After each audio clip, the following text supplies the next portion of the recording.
Nous faisons tous face à une bataille que personne ne voit, une lutte silencieuse qui façonne qui nous sommes et comment nous vivons.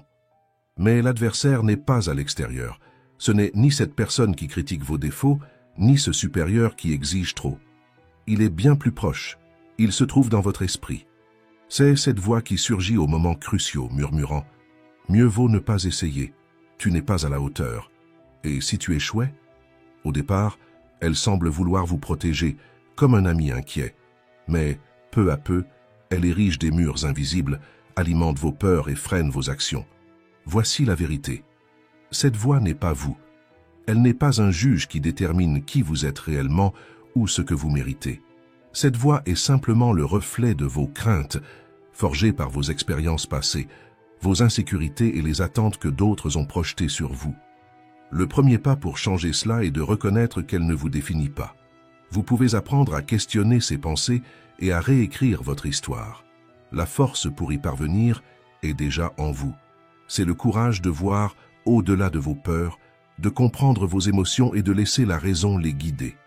Les stoïciens nous ont enseigné que le véritable pouvoir réside dans le contrôle de nos émotions et dans la recherche de l'équilibre, même dans les moments difficiles. C'est la clé pour transformer votre esprit en passant d'un ennemi à un allié. Vous pouvez remporter cette lutte intérieure et vivre de manière plus libre et consciente. Dans cette vidéo, vous allez découvrir comment prendre le contrôle de vos pensées, grâce à la sagesse stoïcienne et à des outils pratiques issus de la science. Le changement commence maintenant. Comme l'a dit Platon, la plus grande victoire est de se conquérir soi-même. Lorsque vous maîtrisez votre esprit, il cesse de vous limiter et devient votre plus grand allié. Et c'est cela, vivre chaque jour avec clarté, but et liberté. Avant de commencer, abonnez-vous à la chaîne, laissez un j'aime et activez les notifications pour ne pas manquer les prochains contenus. Trouvez la source du bruit. Imaginez que vous rentrez chez vous et remarquez une tache sombre sur le mur, quelque chose de petit, presque insignifiant. Vous vous dites « je réglerai ça plus tard ». Mais les jours passent et la tache reste là, immobile, jusqu'à ce que vous ne la remarquiez plus, ou du moins, vous pensez ne plus la remarquer. Pourtant, au fond, cette imperfection vous dérange. Un jour, le mur commence à s'effriter, révélant que le problème était plus profond qu'il n'y paraissait. Ce n'était pas qu'une tache, mais une fuite cachée, créant des fissures et affaiblissant tout. Maintenant, réfléchissez. Combien de fois faites-vous la même chose avec vos pensées? Vous ignorez cette sensation gênante, cette peur ou cette inquiétude qui semble minime, mais qui grandit peu à peu jusqu'à occuper une place disproportionnée dans votre esprit. Les pensées négatives fonctionnent exactement de la même manière. Elles commencent comme des taches sur le mur, presque imperceptibles, mais persistantes. Et si vous ne les affrontez pas, elles prennent de l'ampleur, rongeant votre paix intérieure et votre clarté mentale. Les stoïciens le savaient bien. Épictète l'a clairement exprimé. Ce ne sont pas les choses qui nous troublent, mais l'interprétation que nous en faisons. Ce n'est pas le commentaire de votre supérieur, le regard traversant de quelqu'un ou une file d'attente interminable qui vous met hors de vous, mais bien la signification que vous choisissez de donner à ces situations. Lorsque vous peignez par-dessus la tâche sans en traiter la cause, cela peut donner l'impression que tout va bien, mais le problème persiste. Il en va de même pour l'esprit. Ignorer les pensées négatives ne fait que les renforcer. La véritable transformation commence lorsque vous vous arrêtez, que vous les affrontez et que vous les questionnez. Interrogez vos pensées comme un enquêteur de votre propre esprit. Marc Aurèle, dans ses Pensées pour moi-même, posait une question puissante. Est-ce sous mon contrôle? Si la réponse était non, il laissait simplement aller. Vous pouvez faire de même. Demandez-vous, pourquoi cela m'affecte-t-il autant? Cette pensée reflète-t-elle la réalité ou n'est-ce qu'une histoire que je me raconte? En examinant vos pensées, vous réaliserez que beaucoup d'entre elles ne sont que des échos de peur ou d'attentes irréalistes. C'est comme découvrir une fuite avant qu'elle ne détruise le mur. La réinterprétation est la clé. Martin Seligman, le père de la psychologie positive, a démontré que changer la manière dont nous interprétons les événements réduit l'anxiété et améliore notre bien-être. Réfléchissez-y. Lorsque vous regardez une erreur et que vous vous dites « je suis un échec », vous renforcez le négatif. Mais si, à la place, vous pensez « j'ai fait une erreur mais je peux apprendre de cela », vous créez un espace pour grandir. Il ne s'agit pas de prétendre que les problèmes n'existent pas, mais de changer la perspective avec laquelle vous les abordez. Ainsi, vous cessez d'être victime de vos pensées pour devenir le protagoniste de votre histoire. Un exercice simple pour commencer est d'écrire vos pensées négatives comme si elles étaient des fissures dans un mur, puis de vous poser les questions suivantes. Est-ce réel ou n'est-ce qu'une peur? Est-ce sous mon contrôle? Quelle est la pire chose qui pourrait arriver? Pour chaque pensée, essayez de créer une version plus réaliste. Par exemple, si vous pensez « je n'y arriverai jamais », transformez cela en « je n'y suis pas encore arrivé, mais j'apprends ». Rappelez-vous que reconnaître le problème n'est qu'un début. Comme dans une rénovation, il faut agir. Demandez-vous « quel est le plus petit pas que je peux faire maintenant pour transformer cela ?» et dirigez vos actions vers le changement que vous souhaitez. Le véritable changement exige du courage et de la constance. Il ne s'agit pas de simplement repeindre, mais de réparer la structure.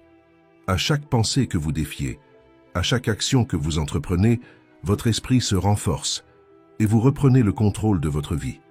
Vous avez déjà toutes les ressources nécessaires pour cette rénovation intérieure. Il est temps de les utiliser. Comment penser avec clarté? Imaginez Anne. Aux yeux de tous, elle semblait avoir la vie bien en main. Un bon travail, des amis, une famille. Extérieurement, tout paraissait parfait. Mais au cours d'une conversation sincère, elle m'a confié quelque chose que je n'ai jamais oublié. Quand je fais une erreur, je me sens comme un échec total. Mon esprit répète des choses comme « Pourquoi tu gâches toujours tout ?» ou « Tu ne seras jamais assez bien ». Anne ne faisait pas que commettre des erreurs. Elle livrait une bataille intérieure, portant des poids invisibles qui l'épuisaient chaque jour davantage. Ce qui était le plus effrayant, elle ne percevait même pas l'impact de ce dialogue interne. Maintenant, réfléchissez. Combien de fois vous êtes-vous parlé ainsi? Combien de fois vous êtes-vous traité avec une dureté que vous n'oseriez jamais employer envers une personne que vous aimez? La vérité, c'est que vous êtes la personne avec qui vous dialoguez le plus. Et ce que vous vous dites a un pouvoir immense. Ce ne sont pas de simples pensées éparses, ce sont des graines que vous plantez dans votre esprit. Ce qui pousse à partir de ces graines détermine la manière dont vous percevez le monde et vous-même. Marc Aurèle, l'empereur stoïcien, disait « Le bonheur de votre vie dépend de la qualité de vos pensées ». Il avait raison. Lorsque vous vous critiquez sans cesse, c'est comme courir un marathon avec un sac rempli de pierres sur le dos. Chaque pas devient plus lourd jusqu'à ce que la course semble insurmontable. Le problème ne réside pas dans la course, mais dans le poids que vous persistez à porter. Carl Jung, l'un des plus grands psychologues de l'histoire, a dit une vérité profonde. Jusqu'à ce que vous rendiez conscient l'inconscient, il dirigera votre vie et vous l'appellerez « destin ». Ces critiques internes, répétées encore et encore, se transforment en schémas inconscients. Sans vous en rendre compte, vous commencez à agir et à prendre des décisions en fonction de ces croyances destructrices. Chaque rejet, chaque peur, chaque angoisse non résolue devient un monstre mental. Ces monstres gouvernent vos choix, influencent votre perception de vous-même et, pire encore, dictent la manière dont vous vivez. Je me souviens avoir demandé un jour à Anne, « Si votre meilleure amie faisait la même erreur, comment réagiriez-vous » Elle est restée silencieuse. J'ai insisté. Pourquoi vous parlez-vous d'une manière que vous n'utiliseriez jamais avec quelqu'un que vous aimez? Cette question a marqué un tournant. Anne a compris qu'elle était sa pire ennemie, alors qu'elle pouvait devenir sa plus grande alliée. Peu à peu, elle a commencé à changer. Elle a remplacé des pensées comme « je suis un échec » par « j'apprends ». Et cela fait partie du processus. Cette transformation n'a pas été rapide ni facile, mais chaque petit ajustement a fait la différence. Les stoïciens pratiquaient une méthode puissante. Au lieu de s'enfoncer dans l'autocritique, ils transformaient leurs erreurs en apprentissage. Sénèque disait « Se tromper est humain, mais persister dans l'erreur est diabolique. » Se punir constamment pour les mêmes erreurs, c'est comme essayer de ramer à contre-courant dans une barque trouée. Le bateau ne peut avancer tant que vous ne réparez pas la coque. Ajuster votre dialogue interne, c'est comme réparer cette barque. Vous commencez à avancer dans la bonne direction. Cela n'élimine pas les défis de la vie, mais vous donne la clarté et la force nécessaires pour les affronter. Voici une pratique que vous pouvez commencer dès aujourd'hui. Lorsque vous faites une erreur ou êtes confronté à un défi, observez les mots que vous utilisez envers vous-même. Notez-les sur papier ou dans votre téléphone. Relisez-les attentivement et demandez-vous « Dirais-je cela à quelqu'un que j'aime ?» Si la réponse est non, reformulez. Par exemple, remplacez « Je ne fais jamais rien de bien » par « J'apprends » et cela prend du temps. Chaque soir, prenez quelques minutes pour réfléchir. Me suis-je parlé avec bienveillance aujourd'hui? Que puis-je améliorer demain? Avec le temps, votre esprit cessera d'être un champ de bataille pour devenir un lieu de clarté et de force. Vous continuerez à faire des erreurs, comme nous tous, mais vous apprendrez à les gérer de manière saine et constructive. Car au fond, si vous n'êtes pas de votre côté, qui le sera? Soyez votre meilleur allié. Choisissez des mots qui vous élèvent, car ils ont le pouvoir de façonner ce que vous croyez être possible. La décision vous appartient. Maîtrisez la peur comme un stoïcien. Combien de fois vous êtes-vous senti paralysé par la peur? Peut-être s'agissait-il de ce projet qui n'a jamais vu le jour, du rêve resté dans un tiroir, ou de cette conversation importante que vous avez évitée. La peur, comme un murmure constant, ne se contente pas de limiter nos actions. Elle nous vole aussi ce que nous avons de plus précieux, notre potentiel. Imaginez la peur comme un couloir étroit, avec des portes fermées dans toutes les directions. Plus vous essayez de fuir, plus ces portes semblent se refermer, vous emprisonnant. Mais il y a une vérité fondamentale que nous oublions souvent. Le problème n'est pas la peur elle-même, mais l'importance que nous lui accordons. Plus vous l'alimentez avec des scénarios catastrophiques ou tentez de l'éviter, plus elle grandit, prenant des formes démesurées et effrayantes. Les stoïciens voyaient la peur autrement. Pour eux, elle n'était pas un ennemi à éviter, mais un professeur à comprendre. Marc Aurèle écrivait « Si quelque chose d'extérieur te cause de l'angoisse, ce n'est pas cela qui te perturbe, mais le jugement que tu portes sur cette chose. Et tu peux changer ce jugement à l'instant même. » Sous cette lumière, la peur perd sa puissance. Elle cesse d'être une ombre menaçante et devient une leçon à apprendre. Pensez à la peur comme une pièce sombre. De loin, elle semble remplie de dangers invisibles. Mais en allumant la lumière, vous réalisez que ce qui semblait être un monstre n'est qu'une pile de cartons oubliés. La peur prospère dans l'inconnu. À la lumière de la compréhension, elle disparaît. Une pratique stoïcienne, la premeditatio malorum, peut vous y aider. Visualisez le pire scénario possible.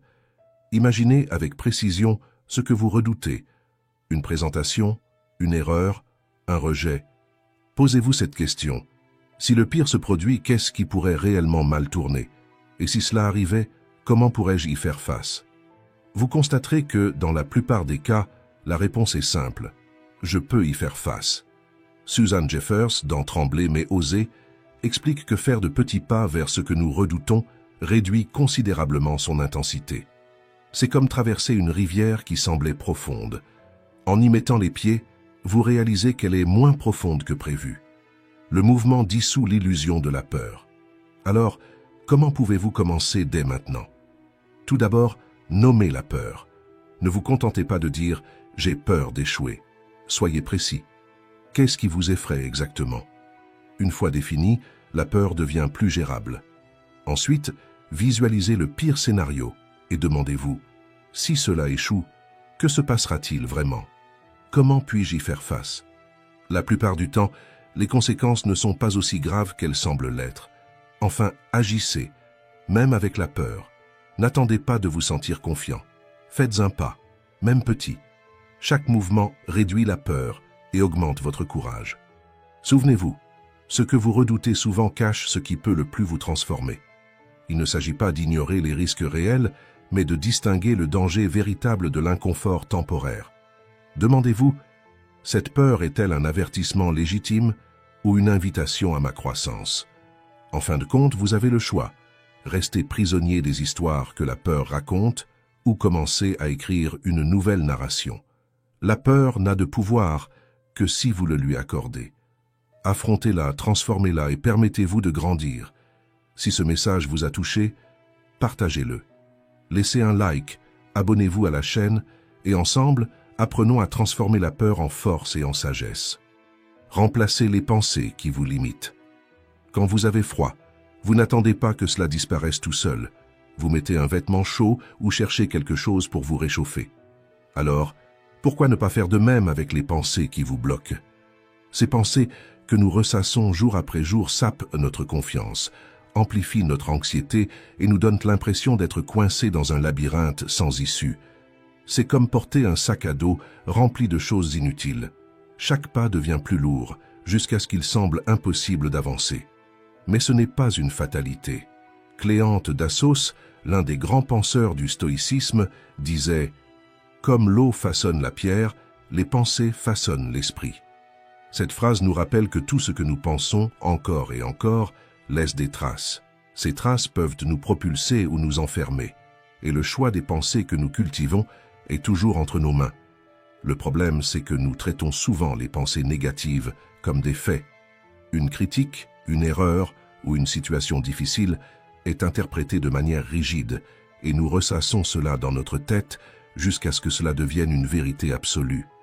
Mais est-ce vraiment nécessaire?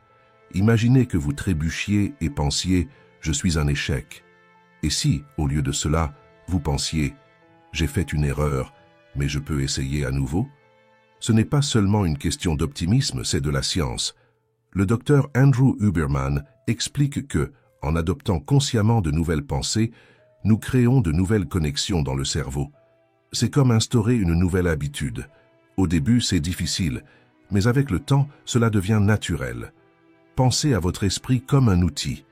Essayer de résoudre un problème émotionnel avec une pensée négative, c'est comme essayer de réparer un meuble avec une fourchette. Cela ne fonctionnera pas. Mais en remplaçant cette pensée par quelque chose de plus constructif, comme « je peux apprendre de cela », tout commence à s'aligner. Changer de pensée ne signifie pas ignorer la réalité. Cela signifie trouver une manière de la percevoir qui vous aide à avancer au lieu de vous retenir.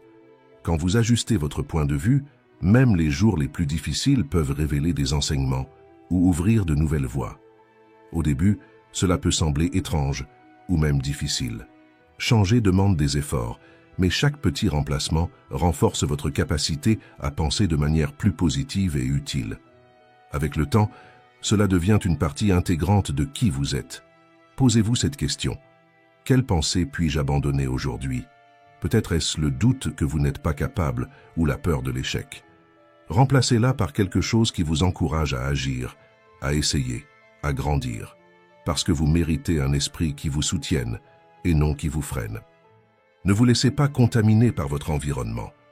Avez-vous remarqué comment l'environnement autour de vous peut changer votre humeur et même vos décisions sans que vous vous en rendiez compte? C'est comme un courant invisible qui influence peu à peu vos pensées et vos émotions. Imaginez que vous entrez dans une petite pièce où quelqu'un a laissé une casserole brûlée. L'odeur de fumée envahit l'espace, et même si vous êtes propre et parfumé, vous finissez par sentir cette odeur imprégner vos vêtements. La négativité agit de la même manière, une chose qui semble éloignée, mais qui peut rapidement vous affecter, même si vous avez commencé la journée dans de bonnes dispositions. La science explique cela grâce aux neurones miroirs, qui nous connectent émotionnellement aux personnes qui nous entourent.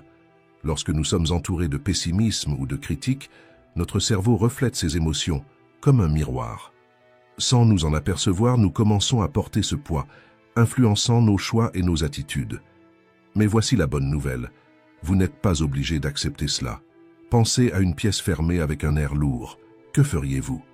Vous ouvririez une fenêtre, allumeriez un ventilateur ou sortiriez simplement.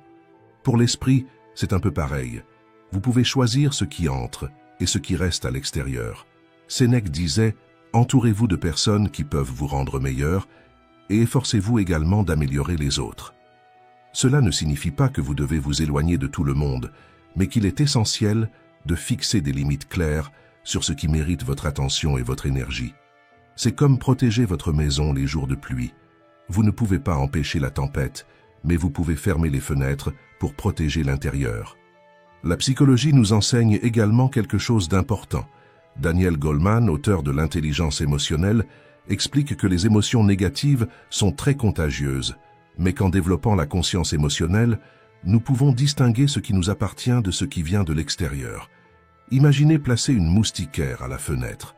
Vous laissez entrer l'air frais, mais empêchez les insectes de pénétrer. Protéger votre esprit demande des choix. Si les réseaux sociaux, les actualités ou certaines conversations vous volent votre énergie, essayez de vous en déconnecter pendant un moment, d'éviter les débats inutiles ou de bloquer les contenus nuisibles. À la place, concentrez-vous sur des activités qui vous régénèrent.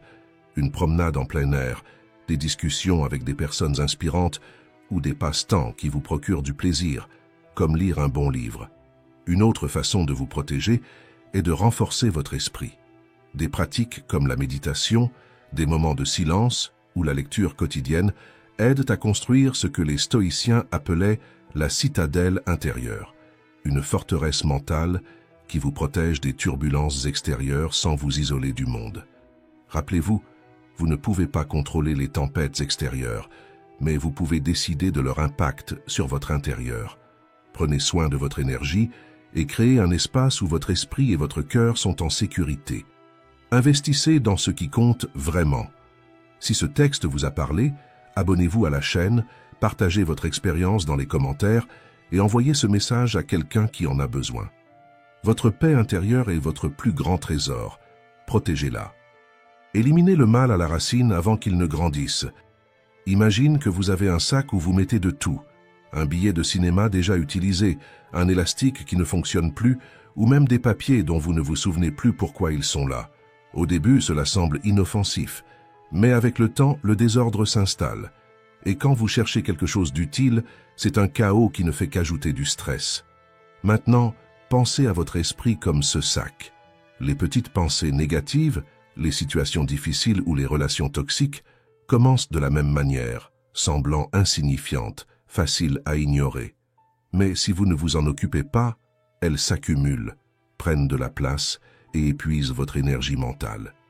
Sénèque disait « Le sage est satisfait de son âme et par conséquent n'a pas besoin de l'approbation des autres. » Lorsque vous laissez quelque chose de néfaste persister, une mauvaise habitude, une pensée destructrice ou une relation qui dépasse les limites, vous renoncez à la paix que vous devriez protéger. Marc Aurèle nous rappelle également « Il est absurde de ne pas chercher à éviter ses propres maux, ce qui est possible, mais de vouloir les éviter chez les autres, ce qui est impossible. Ignorer les problèmes dans votre vie, c'est comme laisser un robinet fuir. Au début, ce n'est qu'un petit désagrément. Mais avec le temps, le gaspillage devient insoutenable. Ce que vous perdez dans ce processus est précieux, votre temps et votre énergie. Ces fuites dans votre vie épuisent ce qui est le plus important, votre paix intérieure et votre essence. Affronter ces situations, ce n'est pas agir impulsivement, mais être honnête avec vous-même. Posez-vous cette question. Cela a-t-il encore du sens dans ma vie? Peut-être s'agit-il d'une habitude qui vous retient, d'une relation qui a perdu son équilibre, ou même d'une pensée que vous entretenez inconsciemment. Dans ces moments-là, votre esprit peut trouver des excuses. Ce n'est pas si grave. Ou je m'en occuperai plus tard. Mais remettre à plus tard, c'est comme accumuler du désordre chez soi.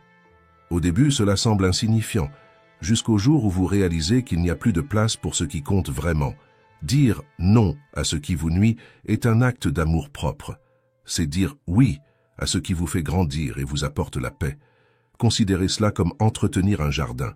En éliminant les mauvaises herbes, vous créez de l'espace pour que les fleurs saines puissent pousser. De la même manière, en abandonnant ce qui ne sert plus, vous faites de la place pour ce qui compte réellement et nourrit votre âme. La vie ne consiste pas à accumuler tout ce qui croise votre chemin, mais à choisir avec soin ce qui mérite une place dans votre esprit et dans votre cœur.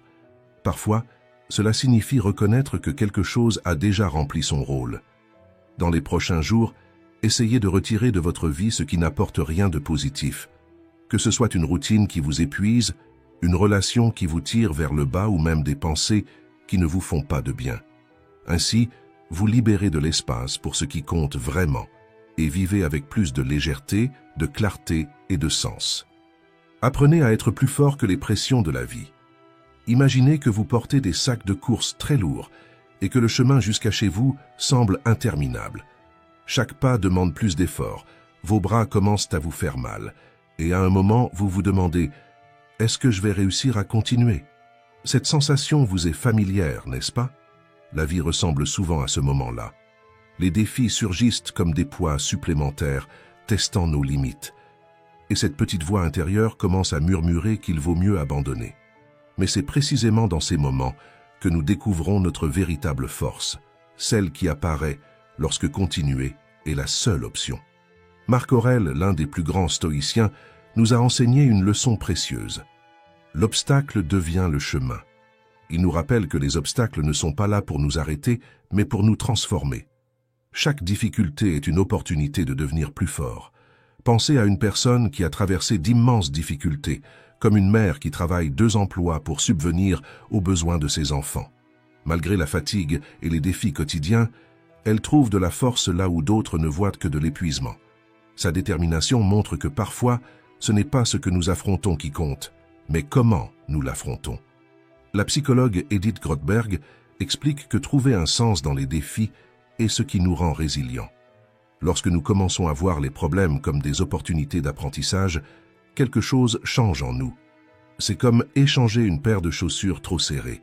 Le chemin reste le même, mais on avance avec plus de légèreté. Viktor Frankl, survivant de l'Holocauste, nous a appris que même lorsque nous ne pouvons pas changer une situation, nous pouvons changer la façon dont nous y réagissons. Il disait « Quand nous ne pouvons pas changer une situation, nous sommes mis au défi de nous changer nous-mêmes. » Ces mots nous rappellent que nous avons toujours le choix de chercher un sens, même dans les moments les plus difficiles. Surmonter ne signifie pas tout résoudre d'un coup, mais simplement faire le prochain pas, même s'il est petit. Chaque pas que nous faisons nous rapproche d'une version plus forte et plus sage de nous-mêmes. La route peut être difficile, mais la destination en vaut la peine. Merci d'avoir regardé.